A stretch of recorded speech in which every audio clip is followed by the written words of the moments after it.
1955, Rosa Parks refused to give up her seat on the bus to a white man in Montgomery, Alabama.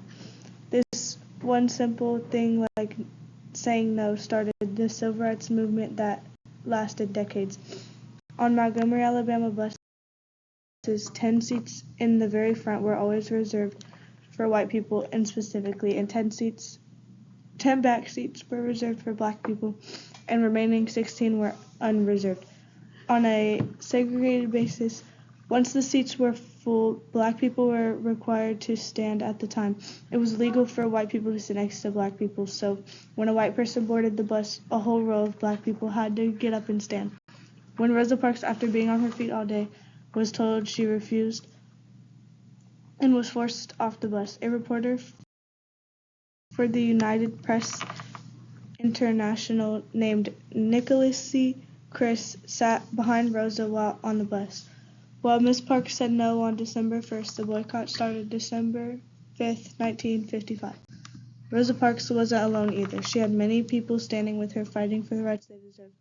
Some of the people fighting with Rosa were the Women's Protective Political Council, a group of black women fighting for the rights. Martin Luther King, E.D. Nixon, and Fred Gray was also boycotted with Rosa.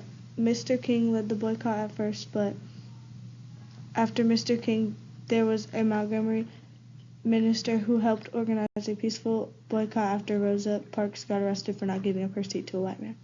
James Frederick Blake. The overall boycott was caused by segregation on a public bus, caused Claudette Colvin's as well as Rosa Parks' arrest. This boycott resulted in the court case Browder v. Gale in 1956, which caused Supreme Court to the rule that the Alabama and Montgomery segregated buses were unconstitutional. The emergency of Christian Leadership Conference. The Montgomery bus boycott was to protest racial segregation. It was a big event in the civil rights movement in the United States. While the court ruled the segregation unconstitutional, many people strongly disagreed. The white backlash was fast, brutal, and effective for a short amount of time. Not long after segregation on the buses were declared unconstitutional, someone opened fire, though. Dr. Martin Luther King's front door of his home one day after that, a teenage girl was attacked by white men while attempting to exit the bus. 4 days later, 2 buses were shot with snipers. A pregnant woman was shot in both legs at one of these incidents. On January 10, 1957, bombs destroyed 5 black churches and Reverend Robert S. Great's home, one of the very few white Montgomeryans who agreed with Amaiya, Montgomery Improvement Association. The Montgomery, Alabama bus boycott triggered a civil rights movement that's still going on.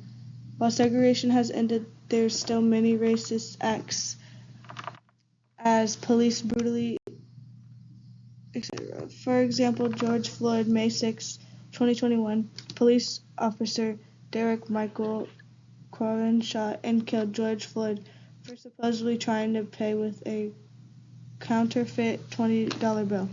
Of course, we cannot completely end racial discrimination amongst everyone, but we can try to stop it as best as we can.